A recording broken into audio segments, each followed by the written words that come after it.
इस इंसान का नाम था ईदी अमीन। और अगर तुमने अब तक सिर्फ हिटलर या स्टालिन के बारे में सुना है तो सच मानो, यह आदमी उनके बराबरी का ही नहीं, कई मामलों में उनसे भी ज्यादा खौफनाक था। 1971 से 1979 तक, यानी पूरे 8 साल जब ईदी अमीन युगांडा का तानाशाह था, उस दौर में लोगों ने मौत को चलते फिरते देखा था। उस वक्त लोग कहते थे जिंदा रहना सिर्फ किस्मत की बात है और अमीन की नजर से बच जाना चमत्कार।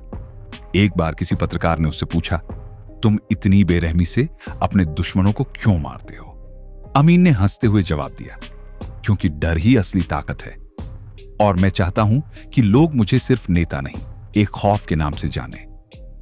कहा जाता है जब वो अपने दुश्मनों को पकड़ता था तो सिर्फ उन्हें मारता नहीं था, कई बार उनके मृत शरीर के साथ बातें करता, उन्हें सजा कर रखता और कुछ मामलों में उनके मांस का स्वाद भी लेता था। हालांकि इन बातों के पूरे सबूत नहीं हैं, लेकिन जितनी भी जानकारी सामने आई वो इंसानियत को हिला देने वाली थी। उसने एक इमारत बनवाई। लोग सोचते थे कि यह कोई मिलिट्री स्टोरेज होगी, लेकिन वहां हथियार नहीं रखे गए। वहां रखे गए थे उसके बंदी, वे लोग जिन्हें वो शक की बिनाह पर भी उठा लाता था। फिर वो क्या करता था, इसका अंदाजा लगाना मुश्किल है।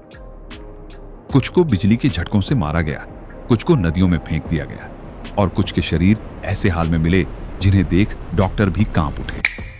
और ये पागलपन यही नहीं रुका, उसकी अपनी जिंदगी भी उतनी ही अजीब और भयावह थी। उसने अपनी चौथी बीवी को तलाक दे दिया, लेकिन 1 साल बाद जब वो गर्भवती थी तो उसे मिलने बुलाया और वही उसका आखिरी दिन था।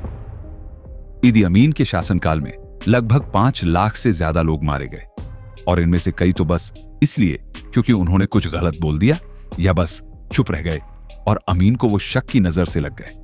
लोग कहते हैं अमीन का दिमाग तानाशाह से ज्यादा किसी साइको थ्रिलर फिल्म के विलेन जैसा था। एक ऐसा शख्स जो हर पल खुद को भगवान समझता था और बाकी सबको मोहरे। आज जब कोई कहता है कि एक मुस्कुराता चेहरा भरोसे के लायक होता है, तो इतिहास का यह चेहरा याद आता है जो दिखने में मासूम था, लेकिन उसके पीछे छुपा था एक ऐसा दरिंदा जिसे सत्ता का नशा इस कदर चढ़ा था कि इंसानियत उसके लिए कोई मायने ही नहीं रखती थी। साल था 1925। अफ्रीका के कोने में बसा एक छोटा सा शहर कोबोको। वहीं एक बच्चा पैदा हुआ जिसके आने की आहट ने इतिहास को खून से रंग देना था। नाम रखा गया ईदी अमीन। पिता का नाम था एंड्रियास न्याबे। पहले ईसाई थे, लेकिन बाद में इस्लाम कबूल कर लिया और खुद को अमीन दादा बुलाने लगे। जब अमीन पैदा हुआ तो नामकरण का काम खुद उसके पिता ने किया, लेकिन जल्द ही मां बाप के रिश्तों में दरार आ गई और अमीन अपनी मां के साथ बम्बो शहर चला आया। शहर की जिंदगी आसान नहीं थी। घर में पैसों की तंगी थी, खाने तक के लाले थे। अब जब पेट भरना मुश्किल था तो स्कूल की फीस कहां से आती? अमीन की मां उसे 4वीं कक्षा तक ही पढ़ा पाई। उसके बाद उसे स्कूल छोड़ना पड़ा और जिंदगी से सीधा 2-2 हाथ करना पड़ा। छोटी उम्र में ही अमीन ने अलग अलग छोटे मोटे काम करने शुरू कर दिए, पर ये सारे काम उसकी उस आग को शांत नहीं कर पा रहे थे जो उसके अंदर धधक रही थी। और फिर एक दिन उसने किंग्स अफ्रीकन राइफल्स ज्वाइन कर लिया। ये ब्रिटिश कॉलोनियल आर्मी का हिस्सा थी जो अफ्रीकी देशों में अपना राज बचाए रखने के लिए बनाई गई थी। अब जरा सोचो, एक बच्चा जो गरीब बस्तियों में बड़ा हुआ, जहां लोग जानवरों का खून पीते थे, कच्चा मांस खाते थे और हर त्योहार किसी बलिदान के साथ ही पूरा होता था। उस माहौल में पला बढ़ा इंसान जब एक हथियार उठाता है तो उसका इस्तेमाल कैसे करेगा? इसी माहौल ने अमीन को अंदर से सख्त, बेशर्म और हिंसा के लिए तैयार बना दिया था। और जैसे ही उसके हाथ में राइफल आई, उसका असली रूप बाहर आने लगा। 1946 में उसे आर्मी में एक बावर्ची के तौर पर भर्ती किया गया। हां, शुरुआत में वो सिर्फ खाना बनाता था, लेकिन अफसरों ने जल्दी ही उसकी ताकत और बेरहमी को पहचान लिया और फिर उसे ट्रेनिंग दी गई, लड़ाई की, हथियारों की और इंसान को कंट्रोल करने की। ब्रिटिश सरकार को ऐसा आदमी चाहिए था जो उनके दुश्मनों को उसी की जमीन पर कुचल सके, और अमीन इस रोल के लिए परफेक्ट था। तुम्हारा गुस्सा हमें पसंद है अमीन, बस इसे हमारे लिए इस्तेमाल करो, एक अफसर ने उससे कहा था। और फिर शुरू हुआ उसका असली खेल। उसे केन्या भेजा गया, जहां 1949 तक उसने ब्रिटिश सेना के लिए कई मोर्चे पर काम किया। उसकी लंबाई करीब 6 फुट 4 इंच थी, शरीर चौड़ा, ताकतवर और रुखा।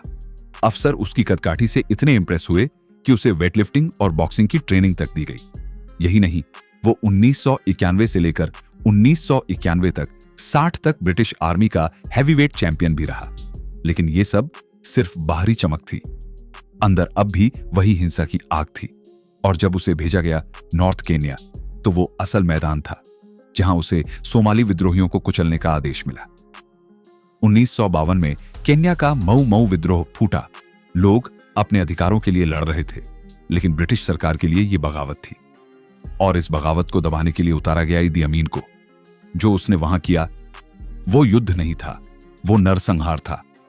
कई कहानियों में कहा गया कि अमीन लोगों को जिंदा जमीन में गाड़ देता था, कुछ को ऐसी हालत में छोड़ता कि पहचानना तक मुश्किल हो जाता। लेकिन यह सब वो गर्व से करता। डर फैलाओ तभी हुकूमत टिकती है, उसका मानना था।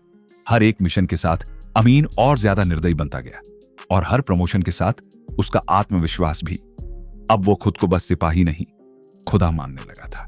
केन्या से वापसी के बाद ब्रिटिश अफसर इदी अमीन की क्रूरता और वफादारी से इतने प्रभावित हुए कि उन्होंने उसे पहले कॉर्पोरल और फिर सार्जेंट के पद पर प्रमोट कर दिया। अमीन अब एक आम सिपाही नहीं रहा था, वो ब्रिटिश शासन का वो मजबूत औजार बन चुका था जो अपने ही देशवासियों को कुचलने में बिल्कुल भी नहीं हिचकिचाता। 1959 में उसे एक और बड़ा प्रमोशन मिला, सेकंड क्लास वारंट ऑफिसर। और उस दौर में किसी भी ब्लैक अफ्रीकन के लिए यह रैंक पाना लगभग नामुमकिन माना जाता था। लेकिन अमीन अब नियमों से ऊपर जा चुका था। उसी साल वो युगांडा लौट आया, और यहीं से वो कहानी शुरू हुई जिसने पूरे देश को मौत के साए में धकेल दिया। 1961 में उसे कमीशन ऑफिसर बनाया गया, और ये वो पद था जो अब तक पूरे अफ्रीका में बस 2 ही लोगों को मिला था। और उन्हीं 2 में से एक बनकर अमीन का खौफ अब देश के कोने कोने तक फैलने लगा। उस वक्त युगांडा में एक और नाम तेजी से उभर रहा था, मिल्टन ओबोटे। दिलचस्प बात यह थी कि मिल्टन और अमीन दोनों ही ब्रिटिश आर्मी में थे, एक ही रैंक के ऑफिसर, और दोनों ने अपनी वफादारी का दम भरते हुए अपने ही देशवासियों के खिलाफ काम किया था। हम दोनों मिलकर इस देश का भविष्य तय करेंगे, अमीन ने एक बार ओबोटे से कहा था। पर जो खेल इन दोनों ने शुरू किया वो सिर्फ राजनीति तक सीमित नहीं था। यहीं से शुरू हुई सोने और हाथी के दांत यानी आइवरी की तस्करी। इन दोनों ने अपनी हाई रैंकिंग का फायदा उठाया और ब्रिटिश गोदामों से कारतूस, हथियार और खजाने गायब होने लगे। युगांडा की धरती तस्करी का अड्डा बन गई, और पैसा बहता रहा। अगर सत्ता हमारे पास है तो कानून भी हमारा है। अमीन का यह डायलॉग उसके हर एक काम की पहचान बन चुका था। 1960 के आखिरी सालों तक ब्रिटिश अफसरों को शक होने लगा कि कुछ बहुत गड़बड़ चल रही है। लेकिन इससे पहले कि कोई जांच शुरू होती, युगांडा में आजादी की हवा चलने लगी। लोग सड़कों पर उतर आए, नारे लगने लगे, पोस्टर जलने लगे। और इसी माहौल का फायदा उठाकर मिल्टन ओबोटे ने खुद को एग्जीक्यूटिव प्रेसिडेंट घोषित कर दिया। उधर अमीन ने समझदारी दिखाई और चुपचाप यूं लौट के चला गया। फिर आया वो साल जब युगांडा की किस्मत ने करवट ली, 1962। देश को आजादी मिली, ओबोटे प्रधानमंत्री बना और इदी अमीन को डिप्टी कमांडर ऑफ आर्मी की पोस्ट दे दी गई। अब तक अमीन सत्ता के करीब पहुंच चुका था, लेकिन संतुष्ट नहीं था। 1964 में जब उसके पावर को देखते हुए उसे सीधे कमांडर ऑफ आर्मी बना दिया गया, तब से अमीन की सोच में बदलाव आने लगा। वो अब सिर्फ एक सैन्य अफसर नहीं था, वो खुद को अगला शासक मान चुका था। अब दोनों ही सत्ता के सबसे ऊंचे पायदान पर थे, एक राजनीति में, एक फौज में। 6 सालों तक अमीन ने पूरे सैन्य बल को अपने कब्जे में रखा, और फिर आया वो मोड़। 1970 में उसे बना दिया गया कमांडर ऑफ डिफेंस फोर्सेस।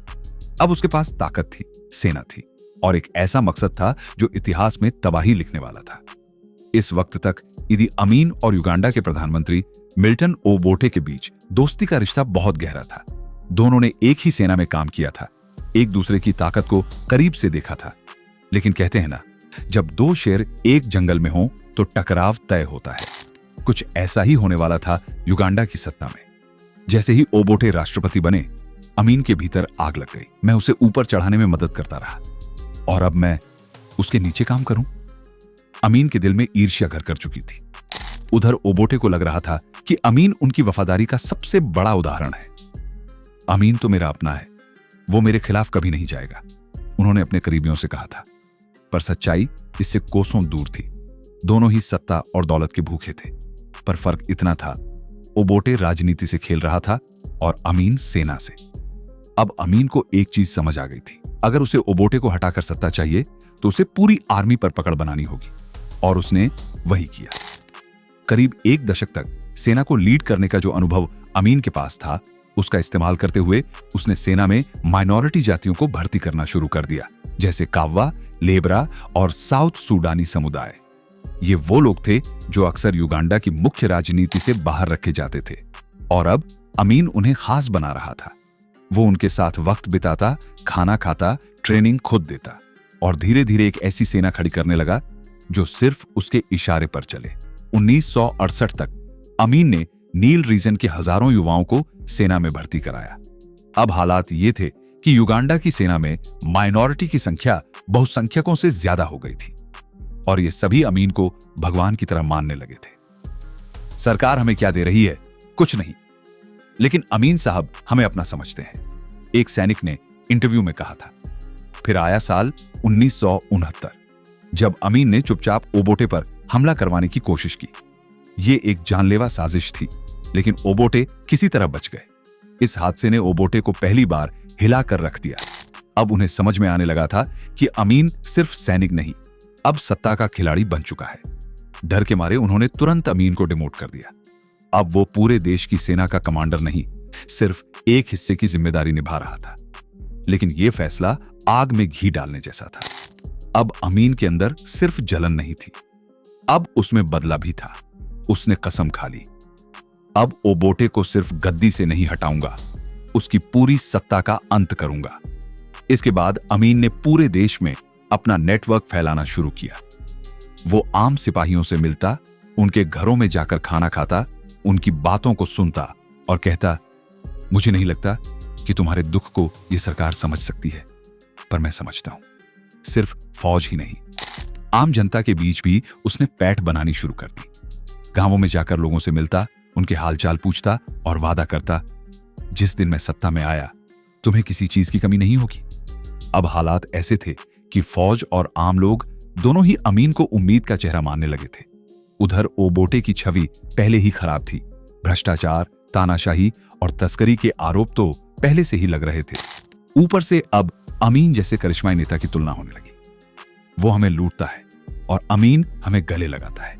ये बात धीरे धीरे पूरे युगांडा में फैलने लगी, और फिर आने वाला था वो दिन जब ये आग खुलकर फूटेगी और अमीन बन जाएगा युगांडा का सबसे खौफनाक तानाशाह। 1971 की शुरुआत में युगांडा उबल रहा था। अब जब खुद ईदी अमीन, जो कभी ओबोटे का सबसे करीबी था, अब खुलेआम उसकी बुराई करने लगा, तो जनता को यकीन हो गया कि मिल्टन ओबोटे अब सिर्फ सत्ता का भूखा भ्रष्ट नेता बन चुका है। लोग कहने लगे, अगर उसका ही साथी उसे छोड़ गया तो इसमें कुछ तो गलत है। और फिर आया वो दिन जिसने युगांडा के इतिहास की शक्ल ही बदल दी। 25 जनवरी 1971। मिल्टन ओबोटे सिंगापुर में हो रहे कॉमनवेल्थ समिट में हिस्सा लेने गए थे। उधर युगांडा में ईदी अमीन ने चाल चल दी। उसने अपने वफादार सैनिकों को आदेश दिया, एयरपोर्ट घेर लो, सड़कों को ब्लॉक कर दो और हर वो रास्ता बंद कर दो जिससे ओबोटे वापस आ सके। और कुछ घंटों में बिना एक भी गोली चलाए सत्ता की चाबी ईदी अमीन के हाथ में आ गई। लोगों ने न नारे लगाए न विरोध किया, क्योंकि अब ओबोटे से उम्मीदें टूट चुकी थी और अमीन में उन्हें उम्मीद की झलक दिख रही थी। मैं तुम्हारा नेता हूं अब, और तुम्हारा रक्षक भी। यही कहकर अमीन ने खुद को युगांडा का राष्ट्रपति और कमांडर इन चीफ घोषित कर दिया। पर जिस दिन वो सत्ता में आया, उसी दिन युगांडा की किस्मत बदल गई और डर का नया युग शुरू हो गया। सबसे पहले उसने ओबोटे को देशद्रोही और गद्दार करार दिया। सरकारी चैनलों पर यह घोषणा करवा दी गई, अगर कोई भी ओबोटे को समर्थन देता है तो उसे दुश्मन माना जाएगा और उसका अंजाम मौत होगा। इसके बाद अमीन ने एक एक कर बदलाव करने शुरू किए जो सीधे तानाशाही की बुनियाद रख रहे थे। गवर्नमेंट हाउस का नाम बदलकर डेट कमांड पोस्ट रख दिया गया, एक ऐसा नाम जो अब डर का प्रतीक बन गया था। जनरल सर्विस यूनिट, जो पहले इंटेलिजेंस एजेंसी थी, उसका नाम बदलकर स्टेट रिसर्च ब्यूरो रखा गया और इसका हेडक्वार्टर बना कंपाला। यही वो जगह थी जहां आगे चलकर हजारों लोगों को टॉर्चर किया गया, बिना सबूत, बिना मुकदमा, सिर्फ शक के आधार पर। अमीन ने अपने लिए एक खास आर्मी बनाई, प्रोफेशनल किलर्स। इनका काम सिर्फ एक था, जो भी शक के घेरे में आए उसे मिटा दो। इसी दौर में झिंझा और म्बारारा जैसे शहरों में अमीन के आदेश पर सैकड़ों निर्दोष लोगों की हत्या हुई। फिर आया साल 1972, जब ओबोटे के समर्थकों ने 20,000 रिफ्यूजियों की मदद से अमीन की सत्ता को पलटने की कोशिश की। लेकिन जैसे ही वो युगांडा पहुंचे, अमीन की सेना ने उन्हें घेर लिया और तख्ता पलट की यह कोशिश पूरी तरह से नाकाम हो गई। इस घटना के बाद अमीन का पागलपन और बढ़ गया। अब उसने शक के आधार पर ही लोगों को जेलों में ठूंसना, टॉर्चर करना और मार डालना शुरू कर दिया। खासकर एक समुदाय, अचोली। ये वही लोग थे जो सेना में बड़ी संख्या में भर्ती थे। अमीन को शक था कि ये ओबोटे के वफादार हैं, इसलिए उसने आदेश दे दिया, इनमें से कोई भी जिंदा न बचे। कहा जाता है कि 5,000 से ज्यादा सैनिकों और 10,000 आम नागरिकों को सिर्फ इसी वजह से मौत के घाट उतार दिया गया। अब युगांडा में सिर्फ एक ही मजहब का बोलबाला था, इस्लाम। किसी भी दूसरे धर्म, जाति या समुदाय के लोग या तो गायब हो रहे थे या जेल में सड़ रहे थे। अमीन का संदेश साफ था, या तो मेरी तरह बनो या इस देश से मिट जाओ। जब इदी अमीन की तानाशाही का खौफ फैलने लगा तो सबसे पहले शिकार बने पढ़े लिखे लोग, चाहे वो स्टूडेंट्स हों, वकील हों, डॉक्टर, टीचर या फिर धार्मिक नेता। जिस किसी ने भी सवाल उठाया या जरा भी विरोध किया, वो गायब हो गया। कई बार तो लोग सीधे घर से उठाए जाते और फिर कभी लौट कर नहीं आते। उनकी लाशें बाद में नील नदी में तैरती मिलती। एक वक्त तो ऐसा भी आया कि विक्टोरिया डैम लाशों से जाम हो गया था। एक लोकल ने बताया था, पानी का रंग बदल गया था और हर सुबह कोई न कोई शव बहकर आ जाता था। अमीन का खौफ यही नहीं रुका। उसने कुछ ऐसे टॉर्चर सेंटर्स बनवाए जहां लोग सिर्फ शक के आधार पर लाए जाते थे। फिर उनके साथ ऐसा सलूक होता जिसे बयान नहीं किया जा सकता। कई बार वो लोगों की उंगलियां या होंठ कटवाता, कभी उन्हें इलेक्ट्रिक पानी टैंक में डालकर झटका देता, तो कभी गैस चैम्बर में बंद कर देता, ताकि वो धीरे धीरे दम घुटने से मरे। इन यातनाओं की चीखें कभी बाहर नहीं आती थी, लेकिन लोगों को पता होता था कि उस बिल्डिंग में जाना मतलब वापस ना आना। और महिलाओं के साथ जो होता था वो इतना अमानवीय था कि शब्द भी शर्माते हैं। इसलिए हम यहां बस इतना ही कहेंगे, उनके शरीर को चोट पहुंचाकर अमीन अपनी सनक को संतुष्ट करता था। इसका टॉर्चर सिस्टम कुछ वैसा ही था जैसा नाजी जर्मनी में हुआ करता था।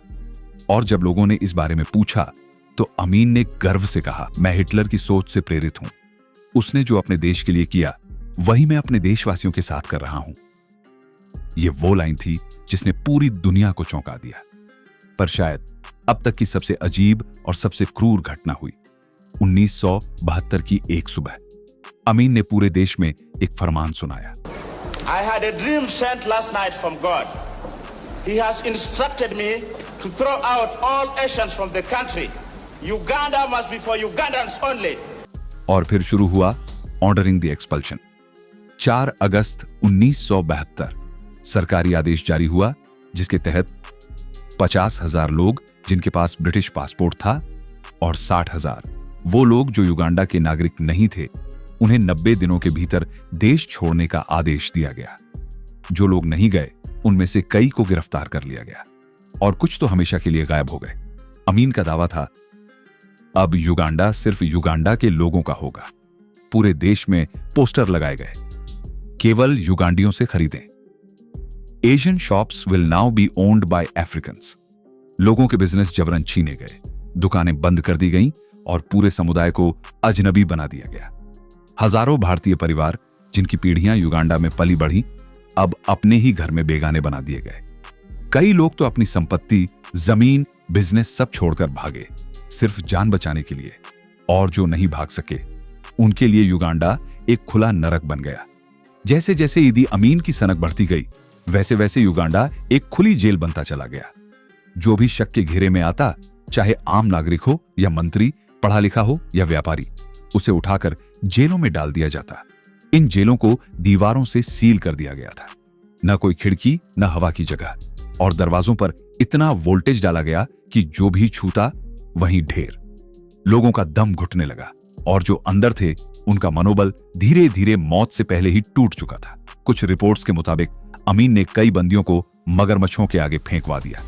एक अफसर के बयान के मुताबिक उनकी चीखें सिर्फ मगरमच्छ सुन रहे थे, इंसानों तक पहुंचने से पहले वो खत्म हो चुकी थी। अब युगांडा के आम लोग भी खौफ में जीने लगे थे। अमीन ने जिन व्यापारियों और प्रोफेशनल्स को देश से निकाल दिया था, उनकी प्रॉपर्टीज, फैक्ट्रियां और दुकानें अपने अर्धशिक्षित सैनिकों को सौंप दी। पर इन लोगों को न बिजनेस चलाना आता था, न इकोनॉमिक्स की समझ थी। धीरे धीरे देश की पूरी अर्थव्यवस्था चरमरा गई। एक दौर था जब युगांडा की 90% इकोनॉमी का सहारा एशियाई और यूरोपीय समुदाय थे, लेकिन अमीन की एकतरफा नीतियों ने इस मजबूत ढांचे को ही तोड़ दिया। अंतरराष्ट्रीय स्तर पर अब तक अमीन के अत्याचार ज्यादा सामने नहीं आए थे, लेकिन साल 1975 में यह पर्दा हट गया जब देश के फाइनेंस मिनिस्टर इमैनुअल ब्लाइवाका और हेल्थ मिनिस्टर हेनरी क्याम्बा को देश छोड़ने पर मजबूर किया गया। ये दोनों लंदन पहुंचे और वहां जाकर उन्होंने मिलकर एक किताब लिखी, एक स्टेट ऑफ ब्लड। इस किताब ने अमीन के राज का वो चेहरा दिखाया जिसे अब तक दुनिया ने नहीं देखा था। उधर अमीन की सनक बढ़ती गई। साल 1976 में उसने खुद को प्रेसिडेंट फॉर लाइफ घोषित कर दिया। अब उसके हाथ में सत्ता थी और कोई रोकने वाला नहीं था। शुरुआत में अमीन को इजराइल, ब्रिटेन और जर्मनी जैसे देशों से आर्थिक और सैन्य सहायता मिल रही थी, पर जब अमीन ने करीब 80 ब्रिटिश कंपनियों का राष्ट्रीयकरण कर दिया तो ये देशों को उसका इरादा खटकने लगा। उनके मुताबिक अमीन अब सोवियत संघ जैसी तानाशाही नीति अपनाने लगा था। बात यही नहीं रुकी। साल 1971 में अमीन ने इजराइल और ब्रिटेन से आधुनिक हथियारों की मांग की। दोनों देशों ने साफ इनकार कर दिया। हथियार नहीं देंगे, यह सुनकर अमीन का गुस्सा फूट पड़ा। उसने न सिर्फ इजरायली नागरिकों को बंधक बनाया, बल्कि कुछ रिपोर्ट्स के मुताबिक उनके साथ ऐसा व्यवहार हुआ जिसने मानवता को शर्मसार कर दिया। उसने एक बार बयान दिया, अगर मुझे यह कदम उठाना पड़ा तो यह होना जर्मनी में चाहिए था, जहां मेरे आदर्श हिटलर ने इतिहास बनाया था। इस बयान ने दुनिया को चौंका दिया। भारत ने जब देखा कि अमीन ने भारतीय समुदाय को देश से बाहर कर दिया, तो भारत ने युगांडा से राजनयिक संबंध तोड़ लिए। यूनाइटेड किंगडम ने भी यही किया, लेकिन अमीन को इससे कोई फर्क नहीं पड़ा, क्योंकि अब उसकी पीठ पर हाथ रख रहा था लीबिया और सोवियत संघ। साल 1973 में यूएसएसआर को युगांडा में गहरी दिलचस्पी होने लगी, क्योंकि केन्या उस वक्त वेस्टर्न देशों के प्रभाव में था और इस बैलेंस को बराबर करने के लिए सोवियत यूनियन और चीन अब टैंजानिया और युगांडा जैसे देशों में अपनी जड़ें जमाना चाहते थे। अब अमीन का खेल इंटरनेशनल लेवल पर पहुंच चुका था। अब युगांडा की जमीन तानाशाही की तपिश से जलने लगी थी। साल 1977 तक आते आते अमीन के जुल्मों ने सेना के अंदर भी दरारें पैदा कर दी थी। इसी दौरान युगांडा आर्मी के ही कुछ सोल्जर्स, जो अब युगांडा लिबरेशन मूवमेंट के नाम से जाने जाने लगे थे, उन्होंने ऑपरेशन माफूदी मिगी शुरू किया। मिशन एकदम क्लियर था, अमीन को सत्ता से हटाना। इस मूवमेंट को देश की कुछ बड़ी बिजनेस फैमिलीज का सपोर्ट मिल रहा था, जो अब अमीन की पॉलिसियों से तंग आ चुकी थी। इस ऑपरेशन ने अमीन को अंदर तक हिला दिया था। हालांकि उसने किसी तरह प्रेसिडेंसी बचा ली, पर अब वो कमजोर पड़ने लगा था। देश में अमीन को ही हर बुराई की जड़ समझा जाने लगा। और जब युगांडा के चर्च लीडर्स जैसे बिशप लूमा और जाने माने मिनिस्टर्स जैसे ओरियामा, रोबोट, उफुम्बी सभी को रहस्यमय तरीके से मौत के घाट उतारा गया, तो जनता का भरोसा अब टूट चुका था। अब अमीन को अपनी ही आर्मी पर भरोसा नहीं रहा था। साल 1978 में जब उनके पुराने वफादार जनरल मुस्तफा अद्रिसी एक एक्सीडेंट में घायल हुए और इलाज के लिए केन्या गए, तो अमीन ने पीठ पीछे उन्हें उनके सारे पदों वाइस प्रेसिडेंट, डिफेंस मिनिस्टर और होम अफेयर्स मिनिस्टर से हटा दिया। इस फैसले ने सबको चौंका दिया। लोगों में खबर फैल गई, एक्सीडेंट प्लान था और उसके पीछे खुद अमीन का हाथ है। जनरल अद्रिसी के समर्थक फौरन भड़क उठे। अब युगांडा की सेना ही दो हिस्सों में बंट गई, एक जो अमीन के साथ था और दूसरा जो अद्रिसी के लिए लड़ रहा था। जब हालात हाथ से निकलने लगे तो अमीन ने पैंतरा बदला। इस सिविल वॉर को तंजानिया बॉर्डर की तरफ धकेल दिया। फिर बहाना बनाया, तंजानिया ने मेरी सीमा पर कब्जा करने की कोशिश की है। और अचानक अमीन ने तंजानिया पर हमला कर दिया। लेकिन इस बार इतिहास ने करवट ले ली। तंजानिया आर्मी ने न सिर्फ युगांडा की आर्मी को हराया, बल्कि कुछ ही हफ्तों में उन्होंने कंपाला तक पर कब्जा कर लिया। अब तानाशाह अकेला था, और जब उसे लगा कि बचने का कोई रास्ता नहीं, तो वो अपने ही देश को पीछे छोड़कर भाग निकला। पहले लीबिया, फिर सऊदी अरब। लीबिया में कुछ समय छिपने के बाद अमीन ने सऊदी अरब की रॉयल फैमिली से शरण ली, लेकिन उन्हें एक शर्त पर शरण मिली, तुम राजनीति में कभी दोबारा नजर नहीं आओगे। अमीन ने यह शर्त मान ली और करीब 10 साल तक एक साए की तरह जिंदा रहा। लेकिन साल 1989 में उसने फिर से कोशिश की। वो चुपचाप सेंट्रल अफ्रीकन रिपब्लिक में गया, जहां उसने अपने बेटे के साथ मिलकर एक नई विद्रोही सेना खड़ी करने की योजना बनाई। पर इसकी भनक वहां की सरकार को लग गई और उन्होंने उसे हिरासत में लेकर फिर सऊदी भेज दिया। इस बार सऊदी अरब ने भी उसे ठुकरा दिया, पर जब कोई और देश उसे अपनाने को तैयार नहीं हुआ तो सऊदी ने मजबूरी में उसे वापस बुलाया, एक शर्त पर, अब तुम सिर्फ जोगे, बोलोगे नहीं। इसके बाद अमीन ने सऊदी में अपनी बाकी की जिंदगी पूरी तरह चुपचाप गुजारी और फिर साल 2003 में किडनी और लिवर फेलियर की वजह से उसकी मौत हो गई। कहानी यहीं खत्म होती है। एक ऐसा तानाशाह जिसने खून को पानी बना दिया, इंसानियत को मिट्टी में मिला दिया और खुद को खुदा समझ लिया। और हाँ, एक ऐसा पागल जिसके लिए इंसानों का मांस खाना बस एक आदत थी। कभी कभी इंसान जब खुद को भगवान समझने लगता है तो वो भूल जाता है कि इतिहास उसे बख्शता नहीं। इदी अमीन चला गया, लेकिन उसके पीछे छूट गई एक लाशों से भरी जमीन और इंसानियत के नाम पर लिखा गया वो काला अध्याय जिसे याद करना भी रूह को कांपा देता है। अगर ये कहानी आपको सोचने पर मजबूर कर गई हो तो वीडियो को एक लाइक जरूर दीजिए और ऐसी ही अनसुनी, अनदेखी और अनकही कहानियों के लिए सब्सक्राइब करना मत भूलिए, क्योंकि हम वो दिखाते हैं जो दुनिया छुपाती है।